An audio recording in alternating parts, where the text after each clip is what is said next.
Coat पराध हमारे खंडो अनक विधि समझाव। हमें अज्ञान अल्प मत थोरी, तुम्हें आपन बिरद रखाव। तुमरी शरण तुम्हारी आशा, तुम ही सज्जन सुहेले।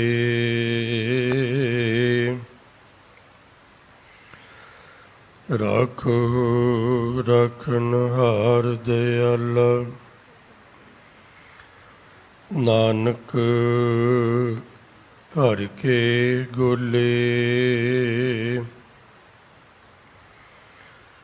राखो रखनहार दयाला,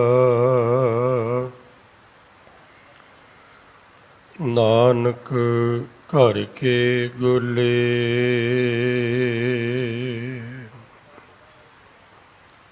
सन्मान सत्कारयोग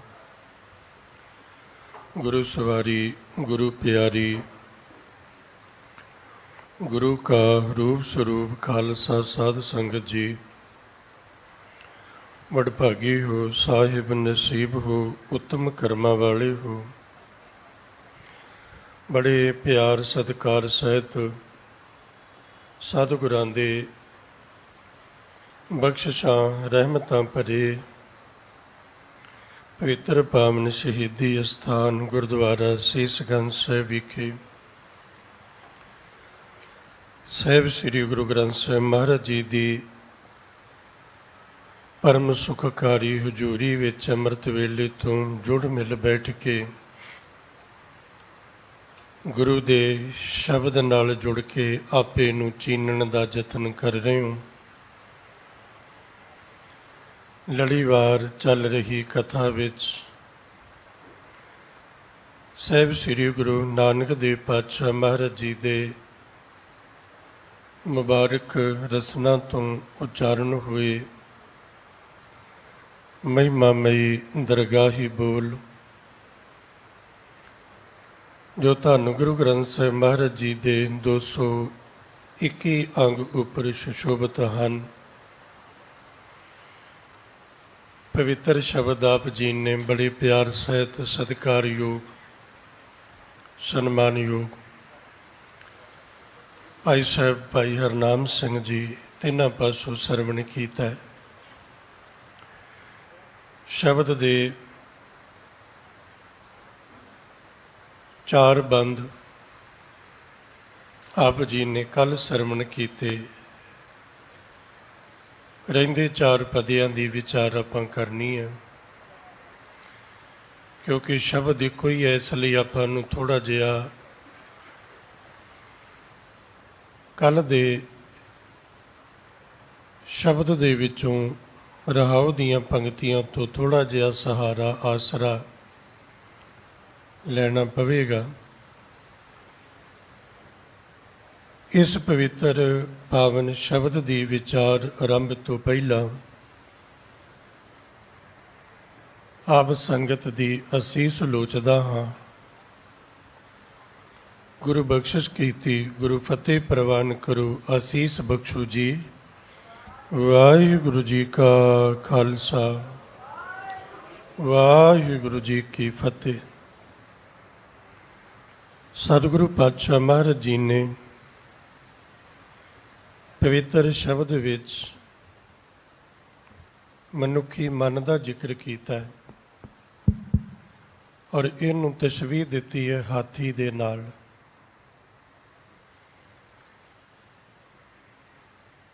ਹਾਥੀ ਦਾ ਸੁਭਾਅ ਹੈ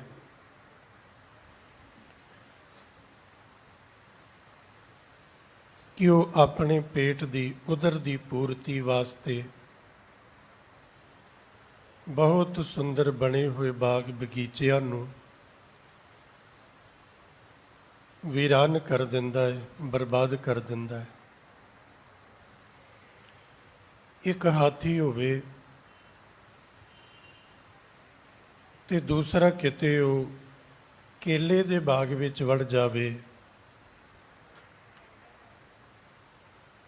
ਉੱਥੇ ਫਿਰ ਉਹ ਦੋ ਕੰਮ ਬੜੀ ਖੁਸ਼ੀ ਨਾਲ ਕਰਦਾ ਹੈ। ਇੱਕ ਤੇ ਉਹਨੂੰ ਖਾਣ ਵਾਸਤੇ ਕੇਲੇ ਮਿਲਦੇ ਨੇ,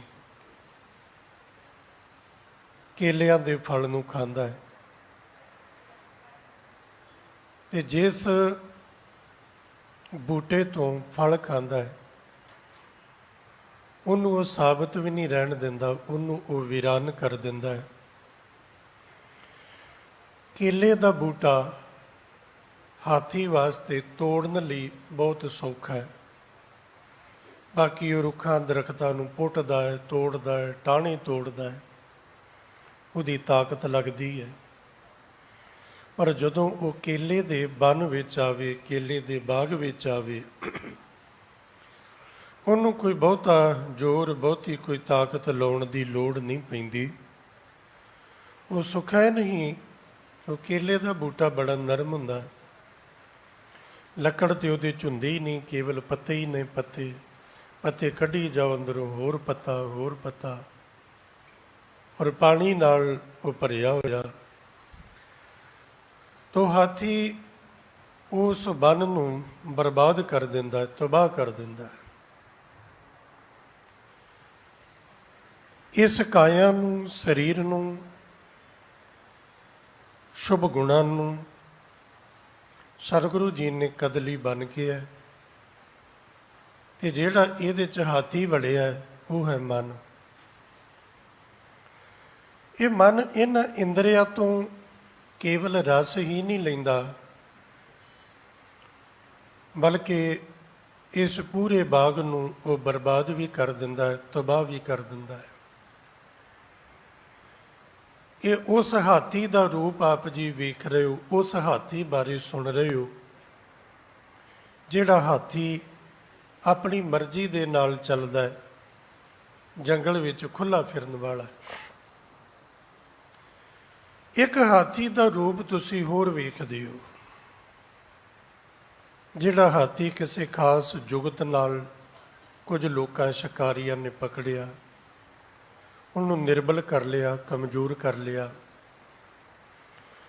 ਉਹਨੂੰ ਆਪਣੀ ਸੋਚ ਦੇ ਹਿਸਾਬ ਨਾਲ ਗੁਲਾਮ ਬਣਾ ਲਿਆ, ਆਪਣੇ ਅਧੀਨ ਕਰ ਲਿਆ। ਜਿਸ ਹਾਥੀ ਵਿੱਚ ਇਹ ਬਲ ਹੈ, ਇਹ ਤਾਕਤ ਹੈ ਕਿ ਵੱਡੇ ਵੱਡੇ ਰੁੱਖਾਂ ਦਰਖਤਾਂ ਨੂੰ ਉਹ ਜੜੋਂ ਪੁੱਟ ਦਿੰਦਾ ਹੈ, ਜਿਸ ਦੇ ਵਿੱਚ ਤਾਕਤ ਹੈ, ਬਲ ਹੈ, ਉਹ ਜੋ ਚਾਹਵੇ ਕਰ ਲੈਂਦਾ ਹੈ। ਉਹੀ ਹਾਥੀ ਜਦੋਂ ਮਨੁੱਖ ਦੇ ਮਤਹਿਤ ਅਧੀਨ ਹੋ ਜਾਂਦਾ ਹੈ, ਫਿਰ ਉਹ ਮਨ ਮਰਜ਼ੀ ਨਹੀਂ ਕਰਦਾ, ਫਿਰ ਉਹੀ ਹਾਥੀ ਮਨੁੱਖ ਦੇ ਨੌਕਰ ਵਾਂਗੂ ਜਾਂ ਉਹਦਾ ਗੁਲਾਮ ਬਣ ਕੇ ਉਹਦੀ ਸੇਵਾ ਕਰਦਾ ਹੈ। ਤੁਸੀਂ ਬਾਜ਼ਾਰਾਂ ਵਿੱਚ ਵੀ ਕਈ ਵਾਰੀ ਹਾਥੀ ਵੇਖਿਆ ਹੋਏਗਾ, ਮਹਾਵਤ ਉਹਦੇ ਸਿਰ 'ਤੇ ਬੈਠਾ ਹੈ, ਉਹਦੇ ਕੋਲ ਇੱਕ ਖਾਸ ਯੰਤਰ ਹੈ ਜਿਹਨੂੰ ਗੁਰਬਾਣੀ ਵਿੱਚ ਕੁੰਡਾ ਕਿਹਾ ਹੈ। ਉਹ ਲੋਹੇ ਦਾ ਤਿੱਖਾ ਕੁੰਡਾ, ਉਹ ਇੱਕ ਸਿੱਧਾ, ਇੱਕ ਉਹਦੇ ਨਾਲ ਥੋੜ੍ਹਾ ਮੁੜਿਆ ਹੋਇਆ ਹੈ, ਉਹਨੇ ਹਾਥੀ ਨੂੰ ਗਿਝਾਇਆ ਹੋਇਆ ਹੈ। ਉਸ ਕੁੰਡੇ ਨੂੰ ਹਾਥੀ ਦੇ ਧੌਣ ਦੇ ਕੋਲ ਮਾਰ ਮਾਰ ਕੇ ਉਹਨੂੰ ਚਲਾਉਂਦਾ ਹੈ। ਉਹਨੂੰ ਉਸ ਕੁੰਡੇ ਦੇ ਨਾਲ ਇੰਨਾ ਗਿਝਾ ਲਿਆ, ਇੰਨਾ ਸਿਖਾ ਲਿਆ ਕਿ ਵਿਸ਼ਾਲ ਕਾਇਆ ਦਾ ਮਾਲਕ ਔਰ ਵਿਸ਼ਾਲ ਬਲ ਦਾ ਮਾਲਕ ਉਹ ਹਾਥੀ ਇੱਕ ਛੋਟੇ ਜਿਹੇ ਮਨੁੱਖ ਦੇ ਉਹ ਮਤਹਿਤ ਹੋ ਗਿਆ, ਉਹਦੇ ਅਧੀਨ ਹੋ ਗਿਆ। ਉਹ ਹੁਣ ਜੋ ਵੀ ਉਹਨੂੰ ਕੰਮ ਆਖਦਾ ਹੈ ਜਾਂ ਉਹਦੇ ਤੋਂ ਕਰਾਉਣਾ ਚਾਹਵੇ, ਉਹੀ ਕੰਮ ਉਹ ਹਾਥੀ ਕਰਦਾ ਹੈ। ਇਹ ਹਾਥੀ ਦੇ ਦੋ ਰੂਪ ਨੇ। ਇੱਕ ਇਹ ਜਿਹੜਾ ਆਪ ਹਦੂਰੇ ਫਿਰਦਾ ਹੈ, ਵੀਰਾਨ ਕਰ ਦਿੰਦਾ ਹੈ, ਉਜਾੜ ਦਿੰਦਾ ਹੈ। ਜੇ ਉਹ ਕਿਤੇ ਕੇਲਿਆਂ ਦੇ ਬਾਗ ਵਿੱਚ ਆਵੇ, ਤਰਥੱਲੀ ਮਚਾ ਦਿੰਦਾ ਹੈ। ਉਹੀ ਹਾਥੀ ਜਦੋਂ ਮਨੁੱਖ ਦੇ ਅਧੀਨ ਹੋ ਜਾਵੇ, ਫਿਰ ਉਹਦੀ ਮਰਜ਼ੀ ਦੇ ਨਾਲ ਚੱਲ ਕੇ ਉਹਦੇ ਕੰਮ ਕਰਦਾ ਹੈ, ਉਹਦੇ ਕੰਮ ਸਵਾਰਦਾ ਹੈ। ਬਹੁਤ ਥਾਵਾਂ 'ਤੇ ਮੈਂ ਆਪ ਵੇਖਿਆ ਹੈ, ਪਹਿਲਾਂ ਯੂਪੀ 'ਚ, ਹੁਣ ਉਹ ਅੱਜ ਕੱਲ੍ਹ ਉੱਤਰਾਖੰਡ 'ਚ ਲਾਲ ਕੁਆਂ ਰੇਲਵੇ ਸਟੇਸ਼ਨ, ਪਹਾੜੀ ਇਲਾਕਾ, ਉੱਥੇ ਉਹਨਾਂ ਨੇ ਰੇਲਵੇ ਵਾਲਿਆਂ ਨੇ ਹਾਥੀ ਰੱਖਿਆ। ਹੁਣ ਸ਼ਾਇਦ ਨਾ ਹੋਵੇ, ਮੈਂ 15 18 20 ਸਾਲ ਪਹਿਲਾਂ ਦੀ ਜਾਂ 25 ਸਾਲ ਪਹਿਲਾਂ ਦੇ ਨੇੜੇ ਦੀ ਜਦੋਂ ਮੈਪ ਵੇਖਿਆ ਉਦੋਂ ਦੀ ਗੱਲ ਕਰਦਾ। ਉਹਨਾਂ ਨੇ ਹਾਥੀ ਰੱਖਿਆ। ਹੁਣ ਰੇਲਵੇ ਵਾਲਿਆਂ ਦਾ ਹਾਥੀ ਨਾਲ ਕੀ ਸੰਬੰਧ? ਉਹਨਾਂ ਨੂੰ ਕੀ ਕਰਨਾ? ਉਹ ਕੀ ਕਰਦੇ ਨੇ ਵੀ ਜਦੋਂ ਕੋਈ ਡੱਬਾ ਲਾ ਕੇ ਦੂਸਰੇ ਪਾਸੇ ਕਰਨਾ ਹੈ, ਦੂਸਰੀ ਟ੍ਰੇਨ ਨਾਲ ਜੋੜਨਾ, ਉਹ ਹਾਥੀ ਤੋਂ ਕੰਮ ਲੈਂਦੇ ਨੇ। ਉਹਨਾਂ ਨੇ ਸਿਖਾਇਆ, ਉਹ ਧੱਕਾ ਮਾਰਦਾ, ਰੇੜ ਕੇ ਉਹ ਲੈ ਜਾਂਦਾ, ਦੂਸਰੇ ਪਾਸੇ ਰੇੜ ਕੇ ਲੈ ਆਉਂਦਾ। ਜਿਹੜਾ ਨੁਕਸਾਨ ਕਰਨ ਵਾਲਾ ਹੈ ਉਹ ਹੁਣ ਮਦਦਗਾਰ ਵੀ ਬਣ ਸਕਦਾ ਹੈ, ਉਹ ਕੰਮ ਵੀ ਆ ਸਕਦਾ ਹੈ। ਔਰ ਕੰਮ ਹੀ ਨਹੀਂ ਆਉਂਦਾ ਬਲਕਿ ਗੁਲਾਮ ਬਣ ਜਾਂਦਾ ਹੈ, ਅਧੀਨ ਹੋ ਜਾਂਦਾ ਹੈ। ਇੱਥੇ ਹਾਥੀ ਦਾ ਜ਼ਿਕਰ ਮਹਿਜ਼ ਉਦਾਹਰਣ ਹੈ। ਹਾਥੀ ਦਾ ਜ਼ਿਕਰ ਕੇਵਲ ਐਗਜ਼ਾਮਪਲ ਹੈ, ਇਹ ਕਥਾ ਹਾਥੀ ਦੀ ਨਹੀਂ। ਗੁਰੂ ਗ੍ਰੰਥ ਸਾਹਿਬ ਪਾਤਸ਼ਾਹ ਮਹਾਰਾਜ ਜੀ ਦੇ ਵਿੱਚ ਬਹੁਤ ਸਾਰੇ ਪਸ਼ੂ ਪੰਛੀਆਂ ਦਾ ਜ਼ਿਕਰ ਆਇਆ, ਕੀੜਿਆਂ ਮਕੌੜਿਆਂ ਹਾਥੀਆਂ ਦਾ, ਬੜਿਆਂ ਦਾ ਜ਼ਿਕਰ ਆਇਆ। ਪਰ ਉਹ ਕਥਾ ਪਸ਼ੂ ਪੰਛੀਆਂ ਦੀ ਨਹੀਂ ਹੈ, ਕਥਾ ਮਨੁੱਖ ਦੀ ਹੈ। ਉਹ ਉਦਾਹਰਣਾਂ ਨੇ। ਹੁਣ ਇੱਥੇ ਹਾਥੀ ਦੇ ਦੋਨੋਂ ਪੱਖ ਨੇ ਵੀ ਇੱਕ ਪੱਖ ਉਹ ਬਰਬਾਦੀ ਕਰਦਾ ਹੈ, ਇੱਕ ਪੱਖ ਹੈ ਉਹ ਸੇਵਾ ਵੀ ਕਰਦਾ ਹੈ। ਇਹ ਉਦਾਹਰਣ ਹੈ ਤੇ ਗੱਲ ਮੰਨਦੀ ਹੈ। ਮਨ ਦਾ ਇੱਕ ਪੱਖ ਹੈ ਕਿ ਸਾਡਾ ਉਹ ਨੁਕਸਾਨ ਕਰਦਾ ਹੈ, ਸਾਰੀ ਜ਼ਿੰਦਗੀ ਬਰਬਾਦ ਕਰ ਦਿੰਦਾ ਹੈ, ਕਾਸੇ ਜੋਗਾ ਮਨੁੱਖ ਨੂੰ ਰਹਿਣ ਹੀ ਨਹੀਂ ਦਿੰਦਾ। ਤਾਂ ਹੀ ਵਿਦਵਾਨਾਂ ਨੇ ਕਿਹਾ, ਮਨ ਕੇ ਮਤੇ ਨਾ ਚੱਲੀਏ, ਮਨ ਕੇ ਮਤੇ ਅਨੇਕ, ਮਨ ਕੇ ਮਾਰੇ ਮਰ ਗਏ। ਕਾਜੀ ਮੁੱਲਾ ਸ਼ੇਖ। ਗੁਰੂ ਗ੍ਰੰਥ ਸਾਹਿਬ ਮਹਾਰਾਜ ਜੀ ਨੇ ਸਾਨੂੰ ਸਮਝਾਇਆ ਤੇ ਆਖਿਆ, ਮਨ ਖੁਟਹਰ ਤੇਰਾ ਕਾਹ ਵਿਸਾਸ, ਤੂੰ ਮਹਾ ਉਦਮਾਦਾ, ਕਰ ਕਾ ਪੈਕਰ ਤੋ ਛੁਟੇ ਜੋ ਉੱਪਰ ਲਾਦਾ। ਇਹਨੂੰ ਬੇਪ੍ਰਤੀਤਾ ਵੀ ਕਿਹਾ, ਬੇਵਿਸ਼ਵਾਸਾ ਵੀ ਕਿਹਾ। ਇਹਦਾ ਕੋਈ ਵਿਸ਼ਵਾਸ ਨਹੀਂ ਹੈ। ਮਨ ਇੰਨਾ ਬੇਪ੍ਰਤੀਤਾ ਹੈ, ਇਹਦੇ ਤੇ ਯਕੀਨ ਨਹੀਂ ਕੀਤਾ ਜਾ ਸਕਦਾ, ਇਹ ਭਰੋਸੇਯੋਗ ਨਹੀਂ ਹੈ। ਗੁਰੂ ਤੇਗ ਬਹਾਦਰ ਪਾਤਸ਼ਾਹ ਜੀ ਦੇ ਪਾਵਨ ਸ਼ਹੀਦੀ ਅਸਥਾਨ, ਗੁਰੂ ਤੇਗ ਬਹਾਦਰ ਮਹਾਰਾਜ ਜੀ ਦੇ ਉਸ ਅਸਥਾਨ 'ਤੇ ਜਿੱਥੇ ਮਹਾਰਾਜ ਜੀ ਦਾ ਖੂਨ ਡੁੱਲਾ, ਗੁਰੂ ਗ੍ਰੰਥ ਸਾਹਿਬ ਜੀ ਦੀ ਹਜ਼ੂਰੀ ਵਿੱਚ ਬੈਠਾ ਵੀ ਇਹ ਮਨ ਬੁਰਾ ਲੋਚ ਸਕਦਾ ਹੈ, ਬੁਰਾ ਸੋਚ ਸਕਦਾ ਹੈ। ਇਹ ਪਰਾਇਆ ਰੂਪ ਵੇਖ ਸਕਦਾ ਹੈ, ਪਰਾਇਆ ਧਨ ਵੇਖ ਸਕਦਾ ਹੈ, ਕਿਸੇ ਦਾ ਬੁਰਾ ਕਰਨ ਦੀ ਇਹਦੇ ਅੰਦਰ ਵਿਚਾਰ ਆ ਸਕਦੀ ਹੈ। ਕਿਉਂ? ਕਿਉਂਕਿ ਇਹਦਾ ਕੋਈ ਯਕੀਨ ਨਹੀਂ ਹੈ, ਕੋਈ ਯਕੀਨ ਨਹੀਂ ਹੈ। ਚੰਗੇ ਭਲੇ ਮਨੁੱਖ ਨੂੰ ਬੰਦੇ ਨੇ ਰਾਤ ਤਿਆਰੀ ਕੀਤੀ, ਕੱਲ੍ਹ ਮੈਂ ਸਵੇਰੇ ਗੁਰੂ ਘਰ ਜਾਵਾਂਗਾ, ਬਾਣੀ ਪੜ੍ਹਾਂਗਾ।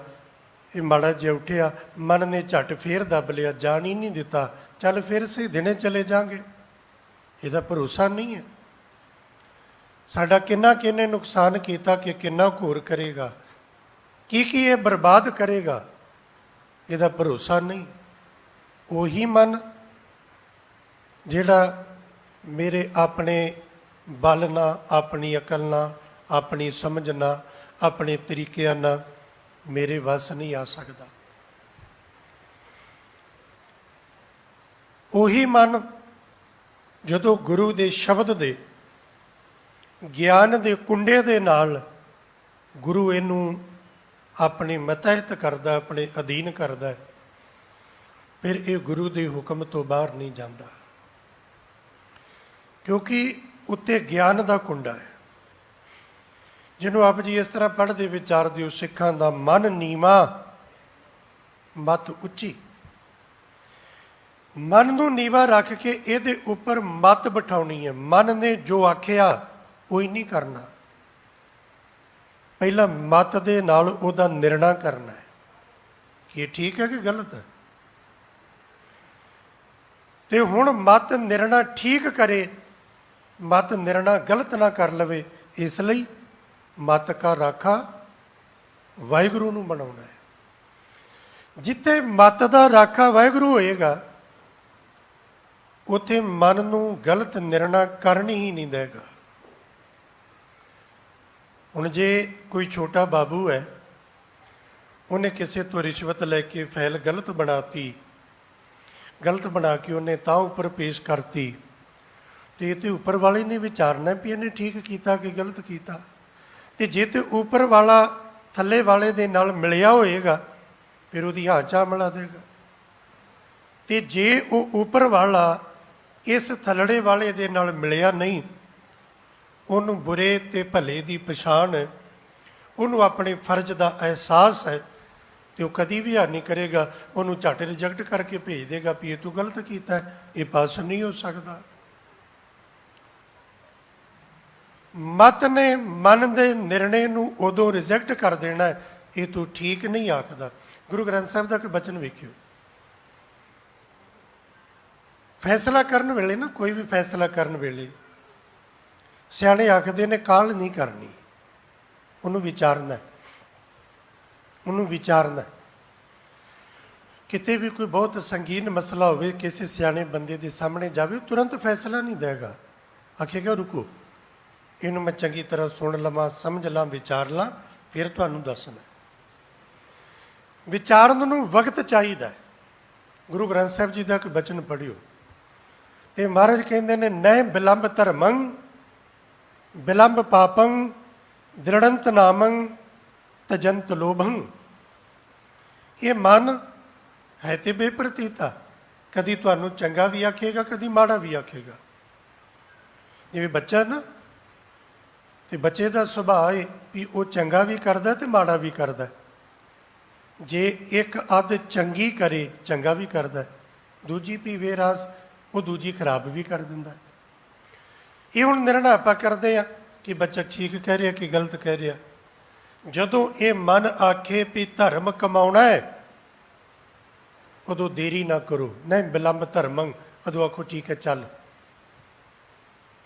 ਜਦੋਂ ਇਹ ਮਨ ਆਖੇ ਪਾਪ ਕਰਨਾ ਹੈ, ਬਿਲੰਬ ਪਾਪੰ, ਉਦੋਂ ਆਖੋ ਰੁਕ ਜਾ, ਉਹਨੇ ਨਹੀਂ ਕਰਨਾ, ਰੁਕ ਜਾ। ਚੰਗੇ ਕੰਮ ਨੂੰ ਕਰਨ ਲੱਗਿਆ ਕਦੀ ਦੇਰੀ ਨਾ ਕਰੋ, ਮਾੜਾ ਖਿਆਲ ਮਨ ਚਾਵੇ ਉਹਨੂੰ ਹਮੇਸ਼ਾ ਟਾਲੋ, ਕਿਉਂਕਿ ਆਪਣੇ 'ਚ ਇੰਨੀ ਤੇ ਤਾਕਤ ਨਹੀਂ ਕਿ ਮਨ 'ਚ ਬੁਰਾ ਖਿਆਲ ਆਵੇ ਹੀ ਨਾ, ਜਾਂ ਆਪਾਂ ਮਨ ਨੂੰ ਇਹ ਕਹਿ ਸਕੀਏ ਕਿ ਨਹੀਂ ਗਲਤ ਹੈ, ਨਹੀਂ, ਪਹਿਲਾ ਕੰਮ ਨੂੰ ਟਾਲੋ, ਹੁਣ ਨਹੀਂ, ਫਿਰ ਆਪਾਂ ਇਹਨੂੰ ਵਿਚਾਰ ਲਈਏ ਪਹਿਲਾਂ।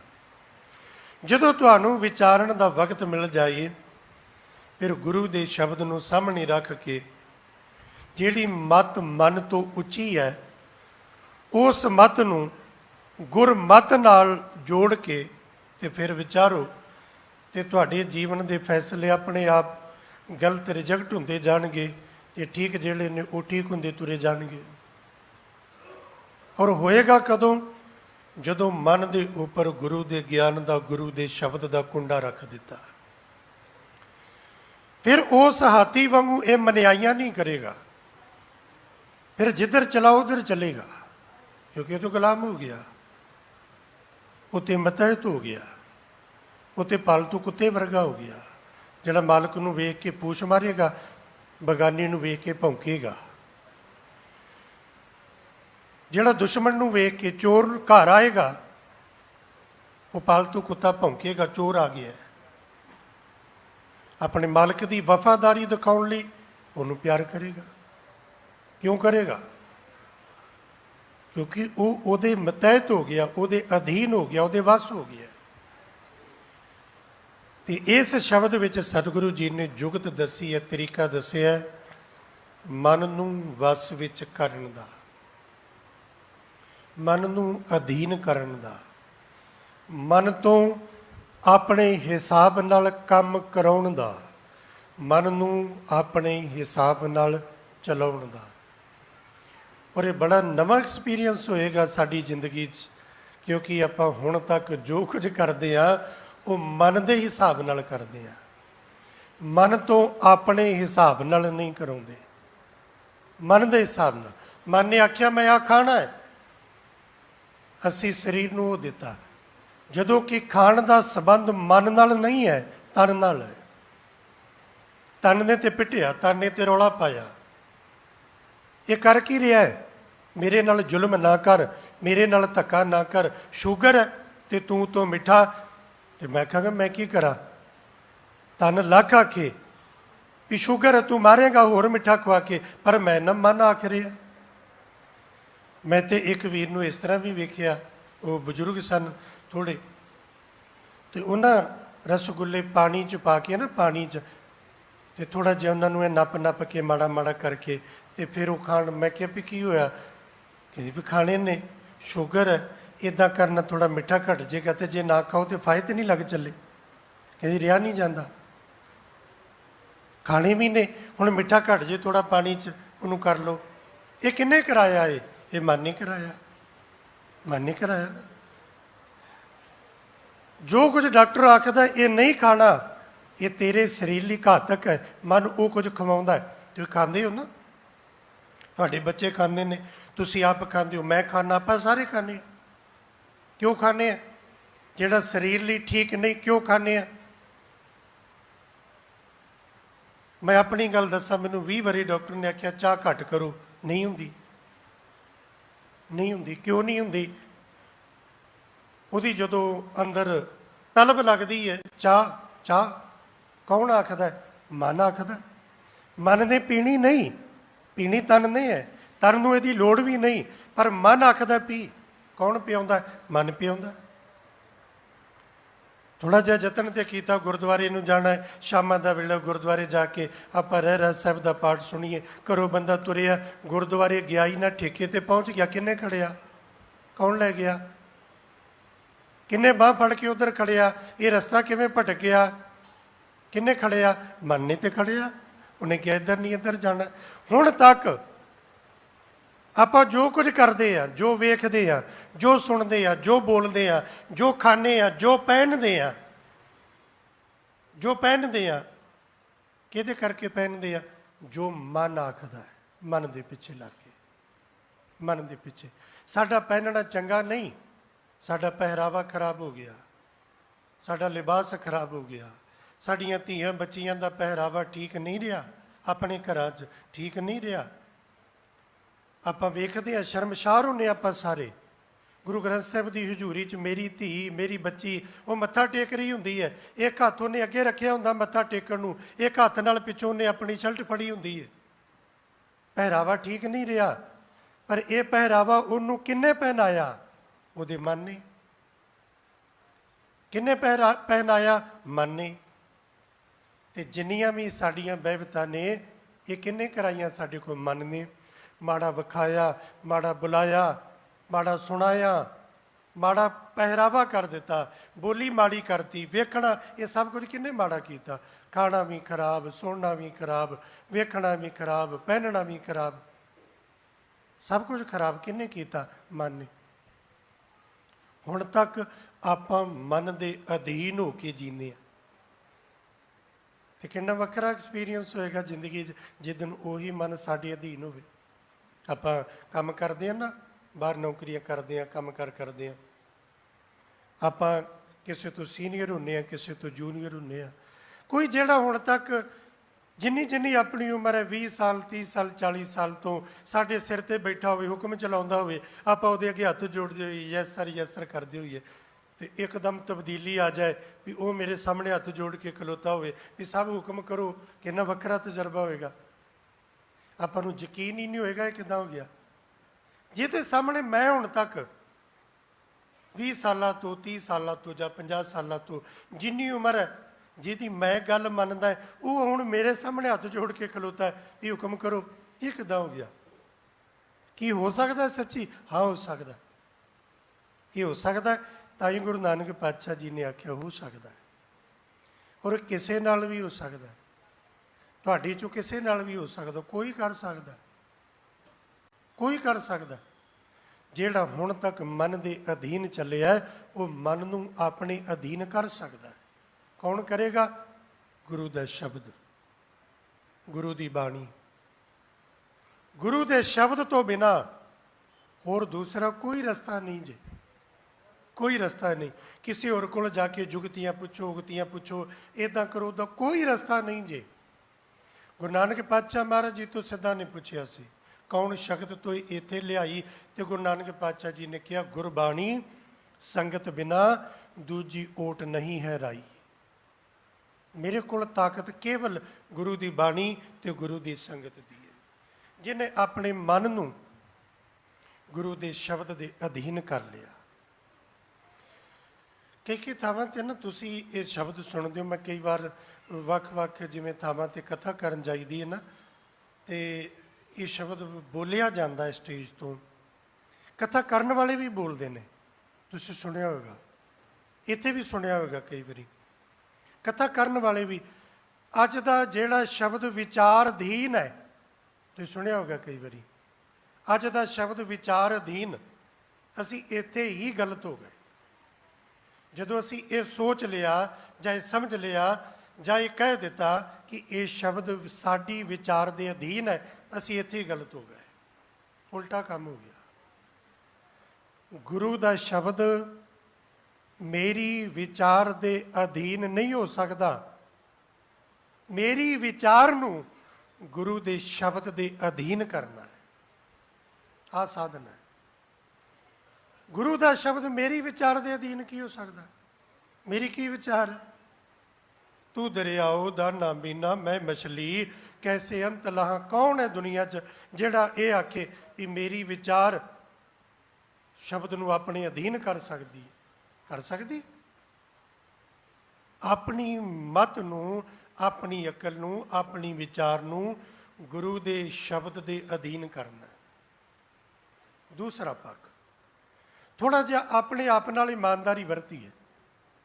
ਆਪਣੇ ਆਪ ਨਾਲ ਆਪਾਂ ਕੀ ਕਰਦੇ ਆ? ਇਹ ਧੋਖਾ ਖੁਦ ਨਾਲ ਹੈ, ਗੁਰਬਾਣੀ ਨਾਲ ਨਹੀਂ। ਨਾ ਕੋਈ ਗੁਰਬਾਣੀ ਨਾਲ ਕਰ ਸਕਦਾ। ਖੁਦ ਨਾਲ ਧੋਖਾ ਕਰਨ ਨੂੰ ਪਤਾ ਕੀ ਕਰਦੇ ਆ? ਜਿਹੋ ਜਿਹਾ ਮੇਰਾ ਸੁਭਾਅ ਹੈ, ਜਿਹੋ ਜਿਹੀਆਂ ਮੇਰੀਆਂ ਆਦਤਾਂ ਨੇ, ਉਹਦੇ ਅਨੁਕੂਲ ਵਿੱਚੋਂ ਕਿਤਿਓਂ ਕੋਈ ਪੰਕਤੀਆਂ ਕੱਢ ਕੇ ਲੱਭ ਕੇ ਤੇ ਆਪਾਂ ਵਰਤ ਕੇ ਆਪਣੇ ਆਪ ਨੂੰ ਸਹੀ ਸਾਬਤ ਕਰਨ ਦੀ ਕੋਸ਼ਿਸ਼ ਕਰਦੇ ਆ। ਜਿਵੇਂ ਜ਼ਿਕਰ ਆਉਂਦਾ ਕਿ ਗੁਰਮਤ ਵਿੱਚ, ਸਨਾਤਨ ਮਤ 'ਚ, ਹਿੰਦੂ ਧਰਮ ਦੇ ਕਈ ਪੱਖ ਐਸੇ ਨੇ ਜਿੱਥੇ ਨੱਚਣ ਨੂੰ ਭਗਤੀ ਮੰਨਿਆ। ਨੱਚਣਾ ਭਗਤੀ ਹੈ। ਗੁਰਮਤ ਨੇ ਨੱਚਣ ਨੂੰ ਮਨਾ ਕੀਤਾ ਹੈ। ਗੁਰਮਤ ਨੇ ਨੱਚਣ ਟੱਪਣ ਨੂੰ ਕੋਈ ਥਾਂ ਨਹੀਂ ਦਿੱਤੀ। ਗੁਰਬਾਣੀ ਦੀ ਵਿਚਾਰ ਅਨੁਸਾਰ, ਸਾਡੇ ਇਤਿਹਾਸ ਅਨੁਸਾਰ ਸਿੱਖ ਨੂੰ ਨੱਚਣ ਦੀ ਆਗਿਆ ਨਹੀਂ, ਬਿਲਕੁਲ ਨਹੀਂ। ਹੁਣ ਆਪਾਂ ਕੀ ਕਰਦੇ ਹਾਂ? ਆਪਾਂ ਨੇ ਜੀ ਇਹ ਕਿਵੇਂ ਹੋ ਗਿਆ? ਤੁਸੀਂ ਕਹਿੰਦੇ ਨੱਚਣ ਦੀ ਆਗਿਆ ਨਹੀਂ। ਮਾਰੇ ਕਹਿੰਦੇ ਨੱਚਣ ਕੁੱਦਣ ਮਨ ਕਾ ਚਾਓ। ਕੀ ਕੀਤਾ ਆਪਾਂ ਗਲਤ ਆ ਨਾ। ਨੱਚਣ ਦੀ ਆਗਿਆ ਨਹੀਂ ਸਾਨੂੰ। ਕਿਸੇ ਬੀਬੀ ਨੂੰ, ਸਿੱਖ ਬੀਬੀ ਨੂੰ, ਸਿੱਖ ਬੱਚੇ ਨੂੰ ਨੱਚਣ ਦੀ ਆਗਿਆ ਨਹੀਂ। ਸਿੱਖ ਨੂੰ ਨੱਚਣ ਦੀ ਆਗਿਆ ਹੈ ਹੀ ਨਹੀਂ। ਤੇ ਆਪਾਂ ਕਿਹਾ ਵੀ ਮਹਾਰਾਜ ਦੀ ਬਾਣੀ ਨੇ ਕਿਹਾ ਨੱਚਣ ਕੁੱਦਣ ਮਨ ਕਾ ਚਾਓ। ਖੁਦ ਦਾ ਬੇੜਾ ਗਰਕ ਕਰਨ ਨੂੰ ਅਸੀਂ ਇੱਕ ਪੰਕਤੀ ਕੱਢ ਲਿਆਂਦੀ, ਉਹਨੂੰ ਪੜ੍ਹਿਆ ਨਹੀਂ, ਉਹਨੂੰ ਵਿਚਾਰਿਆ ਨਹੀਂ ਕਿ ਜੇ ਪੂਰਾ ਸ਼ਬਦ ਪੜ੍ਹੋ। ਕੋਲੂ ਚਰਖਾ ਚੱਕੀ ਚੱਕ ਤਲਵਾ ਰੋਲੇ ਬਹੁਤ ਅਨੰਤ, ਲਾਟੂ ਮਾਧਾਣੀਆਂ ਅਨਗਾ, ਪੰਖੀ ਭੌਂਦੀਆਂ ਲੈਣ ਨਾ ਸਾਹ, ਸੂਏ ਚਾੜ ਭਵਾਈਏ ਜੰਤ, ਨਾਨਕ ਭੌਂਦਿਆ ਗਣਤਨ ਅੰਤ, ਬੰਧਨ ਬੰਦ ਭਵਾਏ ਸੋਏ, ਪਈਏ ਕਿਰਤ ਨੱਚੇ ਸਭ ਕੋਏ, ਨੱਚ ਨੱਚ ਹੱਸੈ ਚੱਲੇ ਸੇ ਰੋਏ, ਉੱਡ ਨਾ ਜਾਈ ਸਿੱਧ ਨਾ ਹੋਏ। ਤੇ ਮਹਾਰਾਜ ਨੇ ਤਾੜਨਾ ਦੇ ਕੇ ਆਖਿਆ ਨੱਚਣ ਕੁੱਦਣ ਮਨ ਕਾ ਚਾਓ। ਯਾਦ ਰੱਖੀ, ਇਹ ਮਨ ਦਾ ਚਾਅ ਹੀ, ਇਹ ਗੁਰਮਤ ਨਹੀਂ ਹੈ, ਇਹ ਮਨਮਤ ਹੈ। ਮਨਮਤ ਹੈ, ਇਹ ਗੁਰਮਤ ਨਹੀਂ ਹੈ। ਗੁਰੂ ਨੇ ਨਹੀਂ ਆਖਿਆ ਨੱਚ, ਗੁਰੂ ਨੇ ਆਗਿਆ ਨਹੀਂ ਦਿੱਤੀ ਨੱਚਣ ਦੀ। ਤੇ ਹੁਣ ਆਪਾਂ ਉੱਥੋਂ ਪੰਕਤੀਆਂ ਕੱਢ ਲਿਆਉਂਦੇ ਹਾਂ। ਜਿੱਥੇ ਜਿੱਥੇ ਮੇਰੀ ਕਿਤੇ ਖਟਾਸ ਹੁੰਦੀ ਹੈ, ਕਿਸੇ ਨਾਲ ਈਰਖਾ ਦਾ ਮੈਂ ਭਰਿਆ, ਅੱਗ ਦਾ ਮੈਂ ਭਰਿਆ, ਲੋਭ ਮੇਰੇ ਅੰਦਰ, ਲਾਲਚ ਮੇਰੇ ਅੰਦਰ, ਮੈਂ ਕਿਸੇ ਦਾ ਬੁਰਾ ਕੀਤਾ। ਹੁਣ ਜਿਹਦਾ ਮੈਂ ਬੁਰਾ ਕੀਤਾ ਉਹਨੇ ਤੇ ਮੇਰੀ ਤਾਰੀਫ ਨਹੀਂ ਨਾ ਕਰਨੀ, ਉਹਨੇ ਤੇ ਲਾਹਨਤਾਂ ਮੈਨੂੰ ਪਾਉਣੀਆਂ ਹੀ ਪਾਉਣੀਆਂ ਨੇ ਨਾ। ਜਿਹਦੇ ਮੈਂ ਪੈਸੇ ਲੈ ਕੇ ਮੁੱਕਰ ਗਿਆ ਹੋਵਾਂ, ਜਿਹਦੀ ਕਿਸੇ ਧੀ ਦਾ ਪੁੱਤ ਦਾ ਰਿਸ਼ਤਾ ਬਣਦਾ ਮੈਂ ਵਿੱਚ ਭਾਨੀ ਮਾਰ ਕੇ ਵਿਗਾੜ ਦਿੱਤਾ ਹੋਏਗਾ, ਉਹਨੇ ਤੇ ਲਾਹਨਤਾਂ ਹੀ ਪਾਉਣੀਆਂ ਨੇ ਨਾ ਮੈਨੂੰ। ਤੇ ਮੈਂ ਆਪ ਸੱਚਾ ਹੋਣ ਵਾਸਤੇ ਉਹਨੂੰ ਆਪਣਾ ਦੁਸ਼ਮਣ ਮੰਨ ਕੇ ਫਿਰ ਬਾਣੀ 'ਚ ਮੈਂ ਉਹੋ ਜਿਹੀਆਂ ਪੰਕਤੀਆਂ ਕੱਢ ਕੇ ਪੜਾਂਗਾ। ਕਰਦੇ ਆ ਨਾ ਆਪਾਂ ਇਹਦਾ। ਇਹ ਬੇਈਮਾਨੀ ਹੈ ਘੋਰ। ਆਪਣੇ ਹਿਸਾਬ ਨਾਲ ਗੁਰਬਾਣੀ ਦੀਆਂ ਪੰਕਤੀਆਂ ਕੱਢ ਕੇ ਨਾ ਵਰਤੀਏ, ਨਾ ਵਰਤੀਏ, ਸਗੋਂ ਆਪਣੇ ਆਪ ਨੂੰ ਗੁਰੂ ਦੇ ਸ਼ਬਦ ਦੇ ਮਤਹਿਤ ਕਰੀਏ, ਜੋੜੀਏ। ਇਹ ਬੇਈਮਾਨੀ ਹੈ ਸਰਾਸਰ, ਔਰ ਖੁਦ ਨਾਲ ਧੋਖਾ। ਤੇ ਮਹਾਰਾਜ ਜੀ ਨੇ ਕੀ ਕਿਰਪਾ ਕੀਤੀ, ਜਿਹਨੇ ਆਪਣੇ ਮਨ ਨੂੰ ਦੇ ਦਿੱਤਾ ਗੁਰੂ ਨੂੰ। ਹੁਣ ਇੱਥੇ ਥੋੜੀ ਜਿਹੀ ਸਮੱਸਿਆ ਹੈ, ਮੁਸ਼ਕਲ ਕਿੱਥੇ ਆਉਂਦੀ ਹੈ? ਥੋੜ੍ਹੀਆਂ ਜਿਹੀਆਂ ਬਾਹਰੋਂ ਉਦਾਹਰਣਾਂ ਦੇ ਕੇ ਮੈਂ ਬੇਨਤੀ ਕਰਾਂ, ਮੁਸ਼ਕਲ ਇੱਥੇ ਆਉਂਦੀ ਹੈ ਵੀ ਮੇਰੀ ਘੜੀ ਖਰਾਬ ਹੋ ਗਈ। ਮੈਂ ਜਾਣਾ ਮਿਸਤਰੀ ਕੋਲ ਘੜੀ ਦੀ ਦੁਕਾਨ ਤੇ, ਉਹਨੂੰ ਆਨਾ ਵੀ ਮੇਰੀ ਘੜੀ ਵੇਖ, ਇਹ ਚੱਲਦੀ ਨਹੀਂ, ਖਰਾਬ ਹੋ ਗਈ ਹੈ, ਜਾਂ ਇਹਦੀ ਸੂਈ ਕੋਈ ਅੱਗੇ ਪਿੱਛੇ ਜਾਂ ਟਾਈਮ ਠੀਕ ਨਹੀਂ ਦੱਸਦੀ। ਤੇ ਘੜੀ ਵਾਲਾ ਆਂਦਾ ਕੋਈ ਗੱਲ ਨਹੀਂ, ਠੀਕ ਹੋ ਜਾਏਗੀ, ਇਹ ਕਿਹੜੀ ਗੱਲ ਹੈ। ਤੇ ਮੈਂ ਨਾ ਵੀ ਕਰਦੇ ਠੀਕ, ਉਹ ਆਂਦਾ ਖੋਲ ਕੇ ਦੇ। ਤੇ ਮੈਂ ਨਾ ਨਹੀਂ ਨਹੀਂ, ਮੇਰੀ ਸ਼ਰਤ ਇਹ ਹੈ, ਤੈਨੂੰ ਖੋਲ ਕੇ ਨਹੀਂ ਫੜਾਉਣੀ, ਮੇਰੀ ਹੱਥ ਤੇ ਬੰਨੀ ਬਣਾਈ ਠੀਕ ਕਰ। ਉਹ ਆਂਦਾ ਇੱਦਾਂ ਨਹੀਂ ਹੋਣੀ, ਜੇ ਤੂੰ ਠੀਕ ਕਰਾਉਣੀ ਹੈ ਨਾ, ਖੋਲ ਕੇ ਮੈਨੂੰ ਦੇ, ਮੇਰੇ ਹੱਥ ਵਿੱਚ ਦੇ, ਸਮਰਪਿਤ ਕਰ, ਇਹਨੂੰ ਵੇਖ ਕੇ ਦੱਸਾਂਗਾ ਕਿ ਟਾਈਮ ਕਿੰਨਾ ਲੱਗੇਗਾ। ਹੁਣੇ ਹੋ ਜਾਏਗੀ, 10 ਦਿਨ ਲੱਗਣਗੇ, 5 ਦਿਨ ਲੱਗਣਗੇ, ਕਿੰਨਾ ਚਿਰ ਲੱਗੇਗਾ, ਠੀਕ ਹੋ ਜਾਏਗੀ, ਫਿਰ ਮੈਂ ਤੈਨੂੰ ਦਿਆਂਗਾ। ਹੁਣ ਮੈਂ ਕਹਾਂ ਵੀ ਨਹੀਂ, ਮੈਂ ਹੱਥ ਤੋਂ ਲਾ ਕੇ ਤੈਨੂੰ ਨਹੀਂ ਦੇਣੀ, ਹੱਥ 'ਤੇ ਬੰਨੀ ਬਣਾਈ ਠੀਕ ਕਰ, ਕੀ ਠੀਕ ਹੋਏਗੀ? ਨਹੀਂ ਹੋਏਗੀ।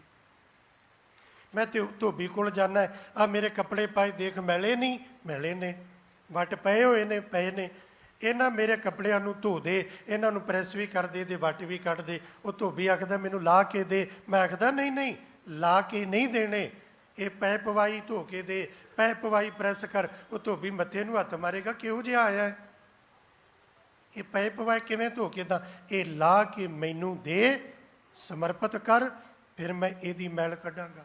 ਇਸੇ ਤਰ੍ਹਾਂ ਨਾ ਜੀ, ਸਰੀਰ ਕਰਕੇ ਆਪਾਂ ਕੋਈ ਜ਼ਿਆਦਾ ਰੋਗੀ ਹੋ ਜਾਈਏ, ਡਾਕਟਰ ਕੋਲ ਜਾਈਏ, ਵੈਦ ਕੋਲ ਜਾਈਏ, ਉਹ ਸਾਨੂੰ ਵੇਖ ਕੇ ਆਖਦਾ ਵੀ ਰੋਗ ਜ਼ਿਆਦਾ, ਤੁਹਾਨੂੰ 4 ਦਿਨ 5 ਦਿਨ 2 ਦਿਨ ਜਿਸ ਵੀ ਹਿਸਾਬ ਨਾਲ ਤੁਹਾਨੂੰ ਮੇਰੇ ਕੋਲ ਹਸਪੀਟਲ ਵਿੱਚ ਰਹਿਣਾ ਪਵੇਗਾ, ਤਾਂ ਜੋ ਤੁਹਾਡਾ ਮੈਂ ਨਿਰੰਤਰ ਇਲਾਜ ਕਰਕੇ ਤੁਹਾਨੂੰ ਤੰਦਰੁਸਤ ਕਰਾਂ। ਮੈਂ ਨਾ ਨਾ,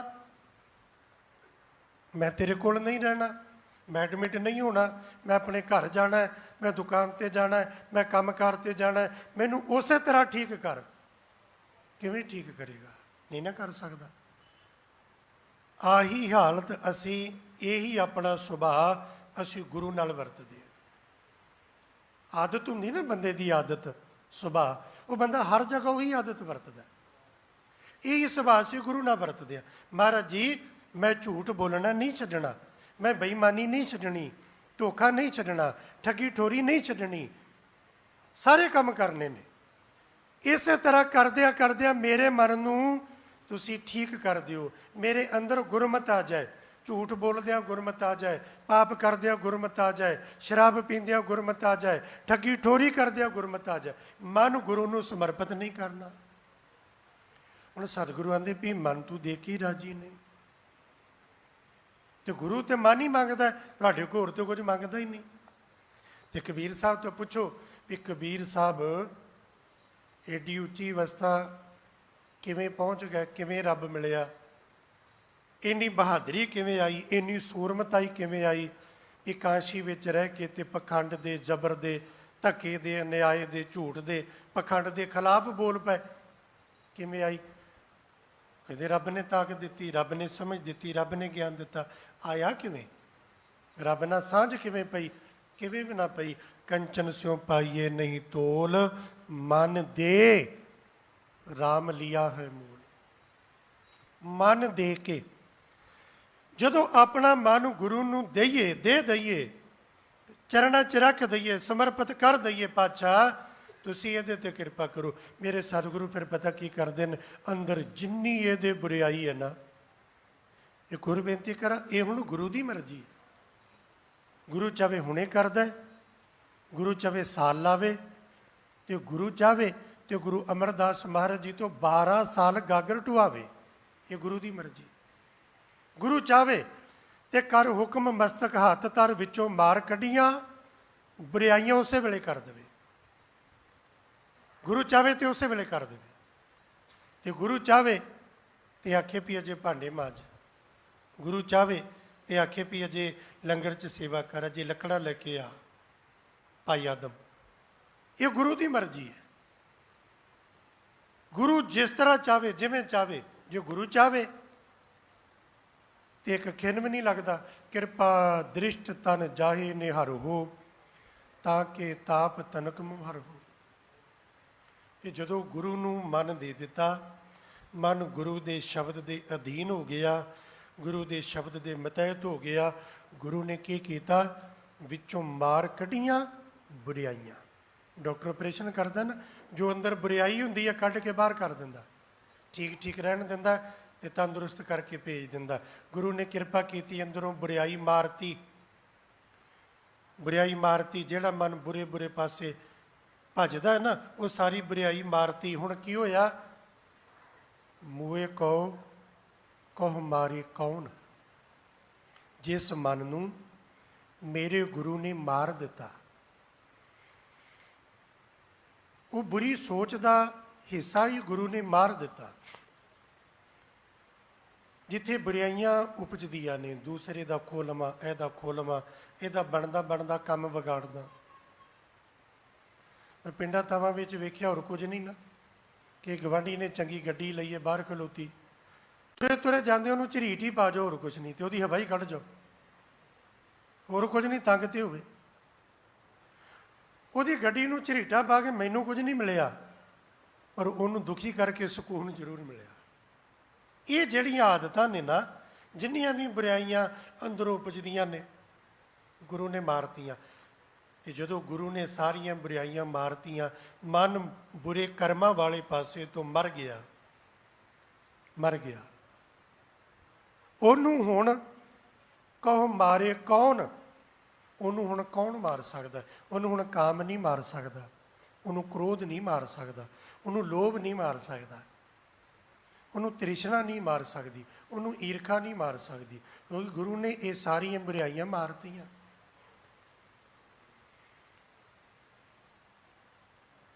ਇਸ ਟਾਈਮ ਜੋ ਚੱਲ ਰਿਹਾ ਇਹਦੀ ਉਦਾਹਰਣ ਦੇਵਾਂ। ਹੁਣ ਸਰਕਾਰਾਂ ਨੇ ਕਿਹਾ ਨਾ ਵੀ ਤੁਸੀਂ ਕਰੋਨੇ ਤੋਂ ਬੇਫਿਕਰ ਹੋ ਜਾਂਦੇ ਹੋ, ਜੋ ਤੁਸੀਂ ਉਹ ਦੋਵੇਂ ਟੀਕੇ ਲਵਾ ਲੈਂਦੇ ਹੋ, ਤੁਸੀਂ ਉਦੋਂ ਬੇਖੌਫ ਹੋ ਗਿਆ। ਕਿਉਂ? ਹੁਣ ਮੈਨੂੰ ਉਹਦੇ ਤੋਂ ਬਹੁਤਾ ਡਰ ਨਹੀਂ ਰਿਹਾ, ਖਤਰਾ ਨਹੀਂ ਰਿਹਾ, ਕਿਉਂ? ਉਹਦੇ ਨਾਲ ਲੜਨ ਵਾਸਤੇ ਮੇਰੇ ਅੰਦਰ ਹੁਣ ਤਾਕਤ ਆ ਗਈ ਹੈ।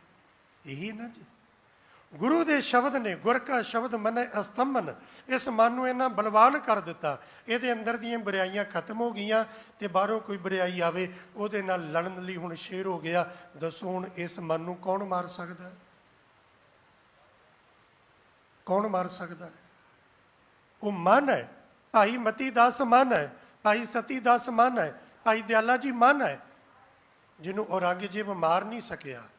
ਪੈਸਾ ਨਹੀਂ ਮਾਰ ਸਕਿਆ ਉਸ ਮਨ ਨੂੰ, ਲਾਲਚ ਨਹੀਂ ਮਾਰ ਸਕਿਆ ਉਸ ਮਨ ਨੂੰ, ਡਰਾਵਾ ਨਹੀਂ ਮਾਰ ਸਕਿਆ, ਤਸੀਹੇ ਨਹੀਂ ਮਾਰ ਸਕੇ। ਇੱਥੋਂ ਤੱਕ ਇਸ ਤਨ ਨੂੰ ਇੰਨੇ ਕਸ਼ਟ, ਇੰਨੇ ਦੁੱਖ ਦੇ ਦਿੱਤੇ, ਇੰਨੇ ਕਸ਼ਟ, ਇੰਨੇ ਤਸੀਹੇ, ਇੱਥੋਂ ਤੱਕ ਕਿ ਇਸ ਤਨ ਦੀ ਮੌਤ ਵੀ ਉਸ ਮਨ ਨੂੰ ਮਾਰ ਨਾ ਸਕੀ, ਜਿਸ ਮਨ ਨੂੰ ਗੁਰੂ ਦੇ ਸ਼ਬਦ ਨੇ ਪਹਿਲਾਂ ਤੋਂ ਹੀ ਬੁਰਾਈਆਂ ਦੇ ਪਾਸੇ ਤੋਂ ਮਾਰ ਦਿੱਤਾ।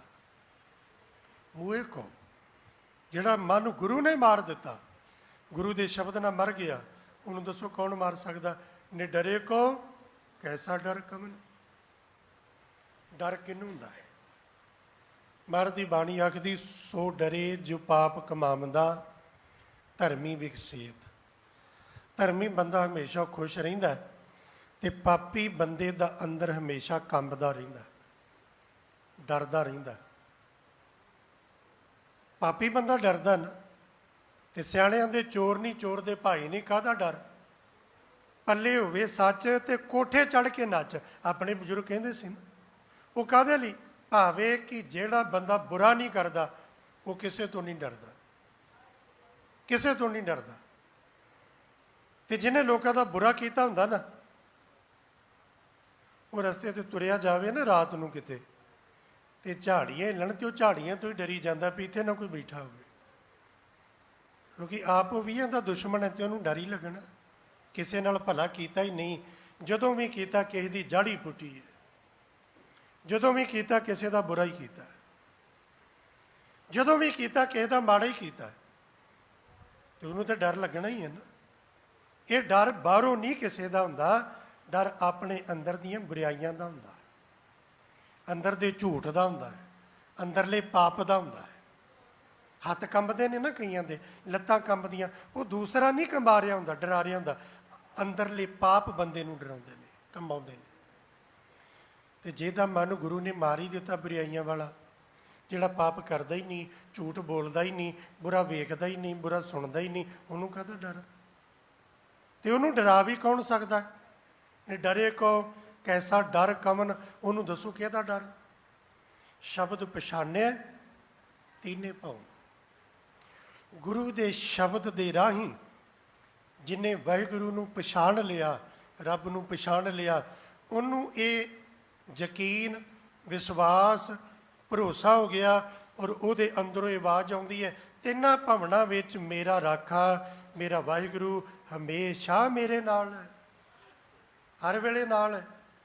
ਅਗਲੀ ਪੰਕਤੀ ਪੁੱਛੀਏ ਮਹਾਰਾਜ, ਇਹ ਗੱਲ ਤੇ ਹਰ ਕੋਈ ਆਖਦਾ ਕਿ ਵਾਹਿਗੁਰੂ ਨਾਲ ਹੈ, ਇਹ ਤੇ ਮੈਂ ਵੀ ਆਖਦਾ, ਤੁਸੀਂ ਵੀ ਆਖਦੇ ਹੋ, ਸਾਰੇ ਆਖਦੇ ਹੋ, ਪਰ ਇੱਕ ਫਰਕ ਹੈ। ਜਦੋਂ ਝੂਠ ਬੋਲਣਾ ਹੋਵੇ ਨਾ, ਉਦੋਂ ਨਹੀਂ ਆਖੀਦਾ ਵਾਹਿਗੁਰੂ ਮੇਰੇ ਨਾਲ ਸੁਣ ਰਿਹਾ। ਦੂਜੇ ਦਾ ਕੰਮ ਵਿਗਾੜਨਾ ਹੋਵੇ, ਉਦੋਂ ਨਹੀਂ ਵਾਹਿਗੁਰੂ ਮੇਰੇ ਨਾਲ। ਬੁਰਾਈ ਕਰਨੀ ਹੋਵੇ, ਉਦੋਂ ਨਹੀਂ ਕਦੀ ਆਖਣਾ ਵਾਹਿਗੁਰੂ ਮੇਰੇ ਨਾਲ। ਜਿੱਦਣ ਸੰਗੀ ਘੁੱਟੀ ਹੋਵੇ ਨਾ, ਸਾਹ ਔਖੇ ਹੋਣ, ਬੰਦਾ ਕੜਿੱਕੀ 'ਚ ਆਇਆ ਹੋਵੇ, ਉਦੋਂ ਆਪਾਂ ਨੇ ਵਾਹਿਗੁਰੂ ਮੇਰੇ ਨਾਲ। ਜਦੋਂ ਸਾਰੇ ਪਾਸਿਓਂ ਕੋਈ ਨਹੀਂ ਨਾ ਬਾਹ ਫੜਦਾ, ਉਦੋਂ ਆਨੇ ਆ ਵਾਹਿਗੁਰੂ ਮੇਰੇ ਨਾਲ। ਕੋਈ ਨਹੀਂ, ਰੱਬ ਤੇ ਵੇਂਦਾ ਹੀ ਹੈ ਨਾ, ਇਹ ਤੇ ਉਹ ਵੀ ਬੰਦਾ ਆਖਦਾ। ਤੇ ਮਹਾਰਾਜ ਕਹਿੰਦੇ, ਜਿਨ ਕਹਿਆ ਤਿਨ ਕਹਿਣ ਵਿਖਾਨਿਆ। ਜਿਹਨੇ ਆਖਿਆ ਨਾ ਵਾਹਿਗੁਰੂ ਮੇਰੇ ਨਾਲ, ਉਹਨੇ ਸਿਰਫ ਆਖਿਆ ਹੈ, ਕਿਹਾ, ਉਹਨੂੰ ਭਰੋਸਾ ਨਹੀਂ, ਉਹਨੂੰ ਯਕੀਨ ਨਹੀਂ। ਮਸਕੀਨ ਜੀ ਉਦਾਹਰਣ ਦਿੰਦੇ ਵੀ ਦੋ ਬੰਦੇ ਸਮੁੰਦਰ ਦੇ ਕੰਢੇ ਖਲੋਤੇ ਨੇ, ਇੱਕ ਨੇ ਆਖਿਆ ਸਮੁੰਦਰ ਬੜਾ ਗਹਿਰਾ, ਦੂਜੇ ਨੇ ਵੀ ਆਖਿਆ ਸਮੁੰਦਰ ਬੜਾ ਗਹਿਰਾ, ਪਰ ਦੋਵਾਂ 'ਚ ਫਰਕ ਹੈ। ਇੱਕ ਉਹ ਹੈ ਜਿਹਨੇ ਸਮੁੰਦਰ 'ਚ ਡੁੱਬ ਕੇ ਵੇਖਿਆ, ਗੋਤਾ ਲਾ ਕੇ, ਉਹਨੇ ਆਖਿਆ ਸਮੁੰਦਰ ਬੜਾ ਗਹਿਰਾ। ਇੱਕ ਕੰਢੇ 'ਤੇ ਖਲੋਤਾ ਜਿਹਨੇ ਕਿਤੇ ਸਮੁੰਦਰ 'ਚ ਪੈਰ ਨਹੀਂ ਪਾਇਆ, ਉਹ ਸੁਣਿਆ ਸੁਣਾਇਆ ਹੀ ਆਖੀ ਜਾਂਦਾ ਸਮੁੰਦਰ ਬੜਾ ਗਹਿਰਾ। ਸ਼ਬਦ ਦੋਨਾਂ ਦੇ ਇੱਕੋ ਜਿਹੇ ਨੇ, ਸਮੁੰਦਰ ਬੜਾ ਗਹਿਰਾ, ਪਰ ਦੋਨਾਂ ਦੇ ਐਕਸਪੀਰੀਅੰਸ ਵਿੱਚ, ਤਜਰਬੇ ਵਿੱਚ ਜ਼ਮੀਨ ਅਸਮਾਨ ਦਾ ਫਰਕ ਹੈ। ਇਹ ਸਾਰੇ ਆਖਦੇ ਨੇ ਮੇਰਾ ਗੁਰੂ ਬੜਾ ਬੇਅੰਤ ਹੈ, ਗੁਰੂ ਬੜਾ ਵੱਡਾ ਦਾਤਾ ਹੈ, ਗੁਰੂ ਰੱਖਿਆ ਕਰਦਾ ਹੈ, ਗੁਰੂ ਬਾਹ ਪੜਦਾ, ਸਾਰੇ ਆਖਦੇ ਨੇ। ਪਰ ਜਿਨ੍ਹਾਂ ਨੇ ਸੱਚੀ ਜਾਣਿਆ ਤੇ ਗੁਰੂ ਦੇ ਨੇੜੇ ਹੋਏ, ਉਹਨਾਂ ਦਾ ਤਜਰਬਾ ਕੁਝ ਹੋਰ ਹੈ। ਤੇ ਜਿਹੜੇ ਗੁਰੂ ਦੇ ਅੰਦਰੋਂ ਨੇੜੇ ਨਹੀਂ ਹੋਏ, ਉਹਨਾਂ ਨੇ ਸਿਰਫ ਕਿਹਾ ਹੀ ਹੈ, ਉਹਨਾਂ ਦੇ ਪੱਲੇ ਕੁਝ ਨਹੀਂ, ਸਿਰਫ ਕਹਿ ਰਹੇ ਨੇ। ਤਿਨ ਕਹਿਣ ਵਿਖਾਨਿਆ, ਜਿਨ ਬੂਝਿਆ ਤਿਨ ਸਹਿਜ ਪਛਾਨਿਆ। ਤੇ ਜਿਹਨੇ ਬੁੱਝ ਲਿਆ ਗੁਰੂ ਨੂੰ ਮਿਲ ਕੇ, ਉਹਦਾ ਮਨ ਸਹਿਜ ਵਿੱਚ ਆ ਗਿਆ। ਔਰ ਸਹਿਜ ਵਿੱਚ ਮਨ ਆਇਆ, ਉਹਨੇ ਪਛਾਣਿਆ ਸੱਚੀ, ਝੂਠ ਨਹੀਂ ਬੋਲਦਾ, ਉਹਨੇ ਪਛਾਣਿਆ। ਸਭੈ ਘਟ ਰਾਮ ਬੋਲੇ, ਰਾਮਾ ਬੋਲੇ, ਰਾਮ ਬਿਨਾ ਕੋ ਬੋਲੇ ਰੇ, ਐਵੇਂ ਨਹੀਂ ਕਿਹਾ ਉਹਨੇ, ਉਹਨੇ ਪਛਾਣ ਕੇ ਕਿਹਾ। ਏਕਲ ਮਾਟੀ ਕੁੰਚਰ ਚੀਟੀ, ਭਾਂਜਲ ਹੈ ਬਹੁ ਨਾਨਾ ਰੇ, ਅਸਥਾਵਰ ਜੰਗਮ ਕੀਟ ਪਤੰਗਮ, ਘਟ ਘਟ ਰਾਮ ਸਮਾਨਾ ਰੇ। ਉਹਨੇ ਐਵੇਂ ਨਹੀਂ ਕਿਹਾ, ਉਹਨੇ ਵੇਖ ਕੇ ਕਿਹਾ। ਕੀਰਤ ਸੂਰਤ ਮੁਕਤ ਇੱਕ ਨਾਈ। ਮੇਰੇ ਸਤਿਗੁਰੂ ਨੇ ਕਿਰਪਾ ਕੀਤੀ ਵੀ ਜਿਸ ਹਿਰਦੇ ਵਿੱਚ ਪਰਮਾਤਮਾ ਦੀ ਸਿਫਤ ਸਲਾਹ ਵਸਦੀ ਹੈ, ਕੀਰਤ ਜਿੱਥੇ ਉਹਦੀ ਕੀਰਤੀ ਹੈ, ਜਿੱਥੇ ਉਹਦਾ ਜਸ ਹੈ। ਬਾਹਰੀ ਤੌਰ 'ਤੇ ਆਪਾਂ ਸਾਰੀ ਕੋਸ਼ਿਸ਼ ਕਰਦੇ ਹਾਂ ਨਾ, ਸੋਹਣੇ ਲੱਗੀਏ, ਸੋਹਣੇ ਲੱਗੀਏ, ਲੋਕਾਂ ਨੂੰ ਸੋਹਣੇ ਲੱਗੀਏ। ਇਹਦੇ ਲਈ ਕੀ ਕਰਦੇ ਹਾਂ? ਚੰਗੇ ਕੱਪੜੇ ਪਾਉਂਦੇ ਹਾਂ, ਚਿਹਰਾ ਸੋਹਣਾ ਲੱਗੇ, ਚਮੜੀ ਚਿੱਟੀ ਹੋ ਜੇ, ਤਰ੍ਹਾਂ ਤਰ੍ਹਾਂ ਦੀਆਂ ਕਰੀਮਾਂ ਲਾਉਂਦੇ ਹਾਂ, ਬੜੇ ਯਤਨ ਕਰਦੇ ਹਾਂ। ਕੱਪੜਿਆਂ ਨੂੰ ਤਰ੍ਹਾਂ ਤਰ੍ਹਾਂ ਦਾ ਮਹਿੰਗੇ ਮਹਿੰਗੇ ਕੱਪੜੇ ਖਰੀਦ ਕੇ ਸ਼ਿੰਗਾਰ ਕੇ ਪਾਉਂਦੇ ਹਾਂ, ਚੰਗੇ ਚੰਗੇ ਦਰਜੀਆਂ ਤੋਂ ਸਵਾ। ਕਿਉਂ? ਸੋਹਣੇ ਲੱਗੀਏ। ਇਹ ਨਾ ਤੁਸੀਂ ਕਦੀ ਗੁਰੂ ਗ੍ਰੰਥ ਸਾਹਿਬ ਤੋਂ ਪੁੱਛਿਓ, ਇਹ ਸੋਚ ਮਾੜੀ ਨਹੀਂ, ਤਰੀਕਾ ਮਾੜਾ। ਤੁਸੀਂ ਗੁਰੂ ਗ੍ਰੰਥ ਸਾਹਿਬ ਤੋਂ ਪੁੱਛੋ, ਆ ਕੇ ਅਰਦਾਸ ਕਰਿਓ, ਮਹਾਰਾਜ ਮੈਂ ਇਹ ਚਾਹੁੰਦਾ ਹੈ ਕਿ ਮੈਂ ਲੋਕਾਂ ਨੂੰ ਸੋਹਣਾ ਲੱਗਾ, ਮੇਰੀਆਂ ਧੀਆਂ ਬੱਚੀਆਂ ਮਾਵਾਂ ਭੈਣਾਂ ਸਾਰੇ। ਤੁਸੀਂ ਮਹਾਰਾਜ ਤੋਂ ਪੁੱਛਿਓ, ਮਹਾਰਾਜ ਗੁਰੂ ਗ੍ਰੰਥ ਸਾਹਿਬ ਜੀ ਮੈਂ ਚਾਹੁੰਦਾ ਹੈ ਜਾਂ ਮੈਂ ਚਾਹੁੰਦੀ ਹਾਂ ਮੈਂ ਲੋਕਾਂ ਨੂੰ ਸੋਹਣਾ ਲੱਗਾ। ਤੇ ਤੁਸੀਂ ਤਰਤੀਬ ਦੱਸੋ, ਮੈਂ ਕੱਪੜੇ ਚੰਗੇ ਪਾ ਕੇ ਵੇਖ ਲਏ, ਬੜਾ ਕੁਝ ਹਾਰ ਸ਼ਿੰਗਾਰ ਕਰਕੇ ਵੇਖ ਲਿਆ, ਮੈਂ ਲੋਕਾਂ ਨੂੰ ਸੋਹਣਾ ਨਹੀਂ ਲੱਗਾ। ਮਹਾਰਾਜ ਤੁਸੀਂ ਦੱਸੋ। ਤੇ ਮਹਾਰਾਜ ਪਤਾ ਕੀ ਆਖਦੇ ਨੇ? ਮਹਾਰਾਜ ਕਹਿੰਦੇ ਤੂੰ ਬਹਿ ਤੇ ਵਾਹਿਗੁਰੂ ਵਾਹਿਗੁਰੂ ਕਰ, ਬਾਣੀ ਪੜ੍ਹ, ਸਿਮਰਨ ਕਰ। ਮਹਾਰਾਜ ਇਹਦੇ ਨਾਲ ਕੀ ਹੋਏਗਾ? ਮਹਾਰਾਜ ਕਹਿੰਦੇ ਹਰ ਹਰ ਕਰੈ ਸਈ ਜਨ ਸੋਹਣੇ। ਜਿਹੜੇ ਰੱਬ ਰੱਬ ਕਰਦੇ ਨੇ ਨਾ, ਉਹ ਬੜੇ ਸੋਹਣੇ ਲੱਗਦੇ ਨੇ ਲੋਕਾਂ ਨੂੰ। ਤਿੰਨ ਕੋ ਪਰਜਾ ਪੂਜਣ ਆਈ, ਉਹਨਾਂ ਦਾ ਲੋਕ ਹੱਥ ਜੋੜ ਜੋੜ ਕੇ ਸਤਿਕਾਰ ਕਰਦੇ ਨੇ, ਜਿਹੜੇ ਵਾਹ ਵਾਹ ਕਰਦੇ ਰਹਿੰਦੇ ਨੇ। ਕਬੀਰ ਦਾ ਸਤਿਕਾਰ ਕਰਦੇ ਕਿ ਨਹੀਂ ਤੁਸੀਂ? ਰਵਿਦਾਸ ਜੀ ਨੂੰ ਹੱਥ ਜੋੜਦੇ ਕਿ ਨਹੀਂ? ਸੈਣ ਜੀ ਨੂੰ ਹੱਥ ਜੋੜਦੇ ਕਿ ਨਹੀਂ? ਆਪਾਂ ਸਾਰੇ ਕਰਦੇ ਨਾ। ਕਿਉਂ? ਕਿਉਂਕਿ ਉਹ ਕੱਪੜੇ ਬੜੇ ਸੋਹਣੇ ਪਾਉਂਦੇ ਸੀ। ਉਹਨਾਂ ਨੇ ਸੋਨਾ ਬੜਾ ਪਾਇਆ ਸੀ, ਗਹਿਣਾ ਬੜਾ ਪਾਇਆ ਸੀ, ਜਾਂ ਉਹਨਾਂ ਦੀ ਚਮੜੀ ਬੜੀ ਚਿੱਟੀ ਸੀ? ਨਹੀਂ, ਉਹਨਾਂ ਨੇ ਰੱਬ ਰੱਬ ਕੀਤਾ ਤਾਂ ਸੋਹਣੇ ਲੱਗੇ। ਤੇ ਜੇ ਕੱਪੜਿਆਂ ਨਾਲ ਸੋਹਣੇ ਆਖੀਏ ਨਾ, ਤੇ ਗੁਰੂ ਗ੍ਰੰਥ ਸਾਹਿਬ ਦਾ ਬਚਨ ਤੁਸੀਂ ਆਸਾ ਕੀ ਵਾਰ 'ਚ ਸੁਣਿਆ, ਲੱਖ ਟਕਿਆਂ ਕੇ ਮੁੰਦੜੇ, ਲੱਖ ਟਕਿਆਂ ਕੇ ਹਾਰ, ਜਿਤ ਤਨ ਪਾਈਏ ਨਾਨਕਾ ਸੇ ਤਨ ਹੋਏ ਸ਼ਾਰ। ਤੂੰ ਇਸ ਸਰੀਰ ਨੂੰ ਚੰਗੇ ਕੱਪੜੇ ਪਾ ਕੇ ਤੇ ਸ਼ਿੰਗਾਰ ਕੇ, ਚਾਰ ਕੁ ਗਹਿਣੇ ਪਾ ਕੇ, ਐ ਬੜਾ ਸ਼ੋਸ਼ੇ ਬੋਸ਼ੇ ਜੇ ਕਰਕੇ ਦਿਖਾਉਣਾ ਮੈਂ ਸੋਹਣਾ ਲੱਗਾ। ਤੇ ਚੇਤੇ ਰੱਖੀ, ਜਿਸ ਇਸ ਨਾਪਾਇਆਦਾਰ ਸਰੀਰ ਤੇ ਇਹਨੇ ਕੀਮਤੀ ਕੱਪੜੇ ਤੇ ਗਹਿਣੇ ਪਾਉਣਾ, ਇੱਕ ਦਿਨ ਆਉਣਾ ਇਸ ਸਰੀਰ ਨੇ ਹੀ ਸਵਾਹ ਹੋ ਜਾਣਾ। ਇਸ ਸਰੀਰ ਨੇ ਕਿਤੇ ਸ਼ਮਸ਼ਾਨ ਜਾ ਕੇ ਵੇਖੀ, ਤੇਰੇ ਨਾਲੋਂ ਲੱਖਾਂ ਗੁਣਾ ਸੋਹਣੇ, ਤੇਰੇ ਨਾਲੋਂ ਲੱਖਾਂ ਗੁਣਾ ਅਮੀਰ, ਤੇਰੇ ਨਾਲੋਂ ਲੱਖਾਂ ਗੁਣਾ ਚੰਗੇ ਕੱਪੜੇ ਪਾਉਣ ਵਾਲੇ ਰੋਜ਼ ਜਾ ਕੇ ਵੇਖ, ਸ਼ਮਸ਼ਾਨ ਦੇ ਵਿੱਚ ਸੜ ਕੇ ਇੱਕ ਸਵਾਹ ਦੀ ਢੇਰੀ ਵਿੱਚ ਤਬਦੀਲ ਹੋ ਜਾਂਦੇ ਨੇ। ਤੂੰ ਚੰਗੇ ਕੱਪੜੇ ਪਾ ਕੇ ਲੋਕਾਂ ਨੂੰ ਕੀ ਦਿਖਾਉਣਾ? ਤੂੰ ਗਹਿਣੇ ਪਾ ਕੇ ਕੀ ਦਿਖਾਉਣਾ? ਹਾਰ ਸ਼ਿੰਗਾਰ ਕਰਕੇ ਕੀ ਦਿਖਾਉਣਾ? ਸੋਹਣਾ ਹੋ ਜਾ? ਨਹੀਂ। ਜੇ ਤੂੰ ਲੋਕਾਂ ਨੂੰ ਸੋਹਣਾ ਲੱਗਣਾ ਹੈ ਨਾ, ਸੋਹਣਾ ਦਿਖਣਾ ਚਾਹੁੰਦਾ, ਫਿਰ ਸੋਹਣੇ ਕੰਮ ਕਰ। ਤੇ ਸਭ ਤੋਂ ਸੋਹਣਾ ਕੰਮ ਕੀ ਹੈ? ਇਹਦੇ ਨਾਲੋਂ ਚੰਗਾ ਹੋਰ ਕੋਈ ਕੰਮ ਨਹੀਂ। ਉਹਦੀ ਕੀਰਤ ਕਰਨੀ, ਉਹਦਾ ਜਸ ਕਰਨਾ, ਗੁਰੂ ਗੁਰੂ ਕਰਨਾ। ਕੀਰਤ, ਜਿਹੜਾ ਉਹਦੀ ਕੀਰਤ ਕਰਦਾ, ਸੂਰਤ, ਉਹਦੀ ਸੂਰਤ ਸੋਹਣੀ ਹੋ ਜਾਂਦੀ ਹੈ। ਤੇ ਸੂਰਤ ਉਹਦੀ ਸੋਹਣੀ ਹੈ ਜਿਹਦੀ ਸੀਰਤ ਸੋਹਣੀ ਹੈ।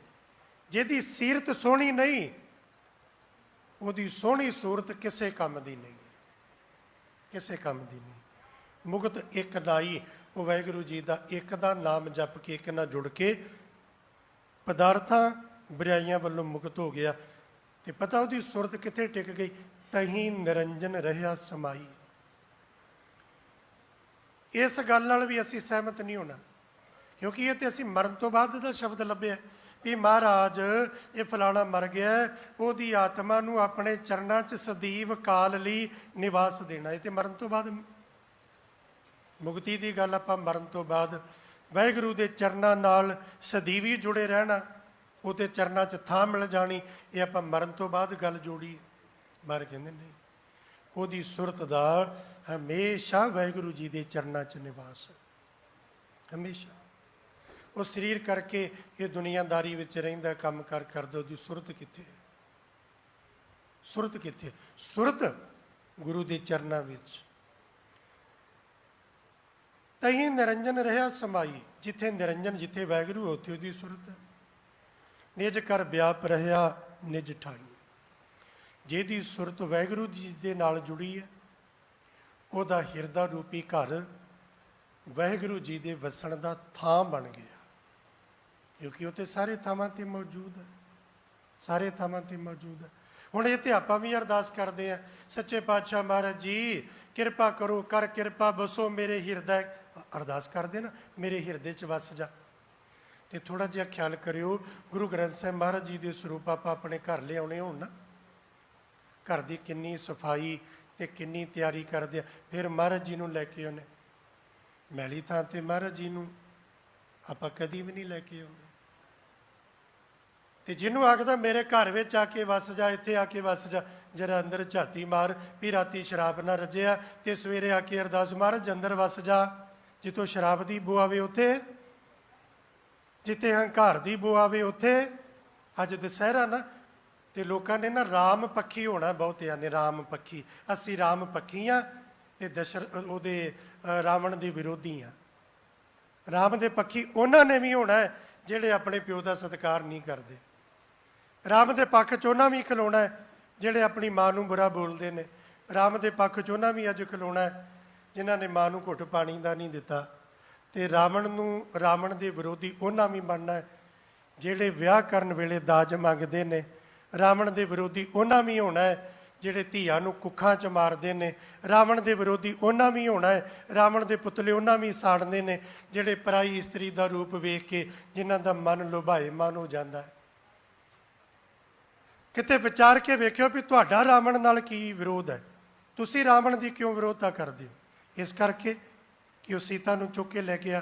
ਤੁਹਾਡੇ ਮਨ 'ਚ ਇਹ ਖਿਆਲ ਕਦੀ ਨਹੀਂ ਆਇਆ ਸੀਤਾ ਨੂੰ ਚੁੱਕ ਕੇ ਲੈ ਕੇ ਗਿਆ, ਇਹ ਠੀਕ ਹੈ, ਚੁੱਕ ਕੇ ਲੈ ਕੇ ਗਿਆ ਰਾਵਣ।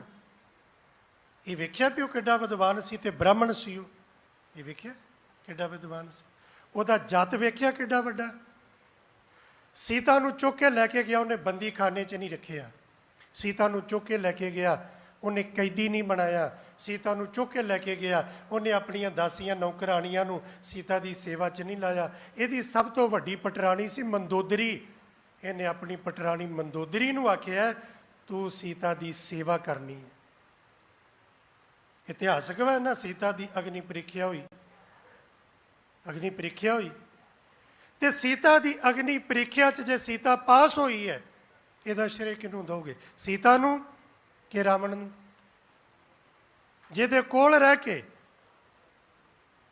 ਸੀਤਾ ਸੁਰੱਖਿਅਤ ਆਪਣੀ ਇੱਜ਼ਤ ਲੈ ਕੇ ਆਈ ਹੈ, ਜਿਹੜਾ ਦੂਸਰੇ ਦੀ ਧੀ ਭੈਣ ਦੀ ਇੱਜ਼ਤ ਵੱਲ ਨਹੀਂ ਵੇਖਦਾ, ਉਹਦਾ ਸਤਿਕਾਰ ਕਰਦਾ। ਅੱਜ ਉਹਨਾਂ ਨੇ ਵੀ ਉਹਦੇ ਪੁਤਲੇ ਸਾੜਨੇ ਨੇ ਜਿਹੜੇ ਦਾਜ ਦੇ ਸਬੰਧ ਵਿੱਚ, ਦਾਜ ਦੇ ਲੋਭ ਲਾਲਚ ਵਿੱਚ ਧੀਆਂ ਦਾ ਗਲ ਘੁੱਟ ਦਿੰਦੇ ਨੇ, ਧੀਆਂ ਨੂੰ ਨਹੁੰਆਂ ਨੂੰ ਜ਼ਹਿਰ ਦੇ ਕੇ ਮਾਰ ਦਿੰਦੇ ਨੇ। ਉਹਨਾਂ ਨੇ ਵੀ ਰਾਵਣ ਦੇ ਪੁਤਲੇ ਫੂਕਣੇ ਨੇ ਅੱਜ। ਇਹ ਬੜਾ ਸੌਖਾ ਪੱਖ ਹੈ ਵੀ ਜਿਹੜਾ ਜਿੱਤਿਆ ਉਧਰ ਖਲੋ ਜਾਓ, ਜਿਹੜਾ ਚੰਗਾ ਉਧਰ ਖਲੋ ਜਾਓ। ਉਹ ਬੁਰਾ ਹੈ ਜੀ, ਅੱਜ ਬੁਰਾਈ ਦਾ ਦਿਨ ਹੈ, ਬੁਰਾਈ ਦੀ ਹਾਰ ਹੋਈ, ਸੱਚਾਈ ਦੀ ਜਿੱਤ ਹੋਈ। ਤੂੰ ਕਿੱਥੇ ਖਲੋਤਾ? ਤੂੰ ਧੀ ਨੂੰ ਕੁੱਖ 'ਚ ਮਾਰੇ, ਤੂੰ ਧੀ ਤੋਂ ਦਾਜ ਮੰਗੇ, ਤੂੰ ਦੂਸਰੇ ਦੀ ਧੀ ਵੇਖ ਕੇ ਤੇਰੇ ਮਨ 'ਚ ਲੋਭ ਆਵੇ। ਤੂੰ ਤੇ ਰਾਵਣ ਦੇ ਨੇੜੇ ਤੇੜੇ ਨਹੀਂ, ਤੂੰ ਤੇ ਰਾਵਣ ਦੀ ਜੁੱਤੀ ਵਰਗਾ ਨਹੀਂ। ਤੈਨੂੰ ਕੀ ਹੱਕ ਹੈ ਰਾਵਣ ਦੇ ਪੁਤਲੇ ਫੂਕਣ ਦਾ? ਪਰ ਆਪਾਂ ਅੱਜ ਰਾਮ ਦੇ ਪੱਖ 'ਚ ਸਾਰਿਆਂ ਨੇ ਇਹ ਮਹਿਸੂਸ ਕਰਨਾ ਵੀ ਆਪਾਂ ਰਾਮ ਵਰਗੇ ਹੀ ਆ। ਗੱਲ ਨੇੜੇ ਰੱਖਾਂ। ਉਸਤਤ ਕਰੈ ਕੇਤੇ ਮਨ ਪ੍ਰੀਤ, ਕਿੰਨੇ ਨੇ ਜਿਹੜੀ ਉਹਦੀ ਬੜੀ ਪ੍ਰੀਤ ਨਾਲ ਪ੍ਰੇਮ ਨਾਲ ਉਸਤਤ ਕਰਦੇ ਨੇ। ਉਸਤਤ ਕਰੈ ਕੇਤੇ ਮਨ ਪ੍ਰੀਤ, ਪ੍ਰੇਮ ਨਾਲ ਉਹਦੀ ਉਸਤਤ ਕਰਦੇ ਨੇ। ਤਨ ਮਨ ਸੋਚੈ ਸਾਚ ਸੋਚੀਤ, ਤੇ ਜਿਹੜੇ ਉਹਦੀ ਉਸਤਤ ਕਰਦੇ ਨੇ ਨਾ, ਜਿਹੜੇ ਕਰੀ ਜਾਂਦੇ ਨੇ ਵਾਹਿਗੁਰੂ ਵਾਹਿਗੁਰੂ, ਤੂੰ ਹੀ ਤੂੰ, ਤੂੰ ਹੀ ਤੂੰ, ਤੇਰਾ ਹੀ ਤੇਰਾ, ਤੇਰਾ ਹੀ ਤੇਰਾ, ਉਹਨਾਂ ਦਾ ਤਨ ਵੀ ਉਹਨਾਂ ਦਾ ਮਨ ਵੀ ਸੁੱਚਾ ਹੋ ਜਾਂਦਾ ਹੈ, ਸੁੱਚਾ ਹੋ ਜਾਂਦਾ ਹੈ। ਨਾਨਕ ਹਰਿ ਭਜ ਨੀਤਾ ਨੀਤ, ਤੇ ਜਿਹੜਾ ਤੇਰੇ ਤਨ ਨੂੰ ਤੇ ਮਨ ਨੂੰ ਸੁੱਚਾ ਕਰ ਦੇਵੇ ਉਸ ਵਾਹਿਗੁਰੂ ਨੂੰ। ਇਹ ਨਹੀਂ ਵੀ 40 ਦਿਨ ਆ ਜਾਏ, ਸੰਗਰਾਂਦ ਆ ਜਾਏ, ਮੱਸਿਆ ਆ ਜਾਏ ਤੇ ਪੁੰਨਿਆ ਆ ਜਾਏ, ਨਹੀਂ। ਨੀਤਾ ਨੀਤ ਹਰ ਰੋਜ਼ ਹਰ ਵੇਲੇ ਉਹਨੂੰ ਜਪਦਾ ਰਹੋ, ਜਪਦਾ ਰਹੋ, ਗੁਰੂ ਗੁਰੂ ਕਰਦਾ ਰਹੋ। ਜੋ ਤੂੰ ਗੁਰੂ ਗੁਰੂ ਕਰਦਾ ਰਹੇਗਾ, ਕਰਦਾ ਰਹੇਗਾ, ਤੇਰੇ ਇਸ ਕੁੰਚਰ ਵਰਗੇ ਹਾਥੀ ਵਰਗੇ ਮਨ ਨੂੰ ਗੁਰੂ ਸਾਰੀਆਂ ਬੁਰਾਈਆਂ ਮਾਰ ਕੇ ਸ਼ਬਦ ਦੇ ਕੁੰਡੇ ਦੇ, ਗਿਆਨ ਦੇ ਕੁੰਡੇ ਦੇ ਅਧੀਨ ਕਰ ਦੇਗਾ। ਜਿਹੜਾ ਮਨ ਹੁਣ ਤੱਕ ਬੁਰਾਈਆਂ ਕਰਦਾ ਨਾ, ਤੇਰੇ ਤੇ ਹੁਕਮ ਚਲਾਉਂਦਾ, ਤੇ ਜਦੋਂ ਇਸ ਮਨ ਨੂੰ ਗੁਰੂ ਦੇ ਹਵਾਲੇ ਕਰਕੇ ਸਾਰੀਆਂ ਬੁਰਾਈਆਂ ਮਾਰ ਲੈ, ਫਿਰ ਉਹੀ ਮਨ ਤੇਰਾ ਗੁਲਾਮ ਬਣ ਜਾਏਗਾ, ਤੇਰਾ ਸੇਵਕ ਬਣ ਜਾਏਗਾ। ਤੇਰਾ ਹੁਕਮ ਮੰਨ ਕੇ ਉਹ ਫਿਰ ਸ਼ੁਭ ਕੰਮ ਕਰੇਗਾ। ਗੁਰੂ ਕਿਰਪਾ ਕਰੇ ਮਰਨ ਤੋਂ ਪਹਿਲਾਂ ਸਾਡੀ ਜ਼ਿੰਦਗੀ 'ਚ ਆਹ ਦਿਨ ਜ਼ਰੂਰ ਆਵੇ ਕਿ ਜਿਸ ਮਨ ਦੇ ਪਿੱਛੇ ਲੱਗ ਕੇ ਹੁਣ ਤੱਕ ਬੁਰਾਈਆਂ ਕੀਤੀਆਂ, ਉਹ ਮਨ ਗੁਰੂ ਦੇ ਸ਼ਬਦ ਦੇ ਕੁੰਡੇ ਦੇ ਅਧੀਨ ਆ ਕੇ ਚੰਗਿਆਈਆਂ ਕਰੇ ਤੇ ਜੀਵਨ ਸਫਲ ਹੋ ਜਾਵੇ। ਭੁੱਲਾਂ ਦੀ ਖਿਮਾ ਜੀ। ਵਾਹਿਗੁਰੂ ਜੀ ਕਾ ਖਾਲਸਾ, ਵਾਹਿਗੁਰੂ ਜੀ ਕੀ ਫਤਿਹ।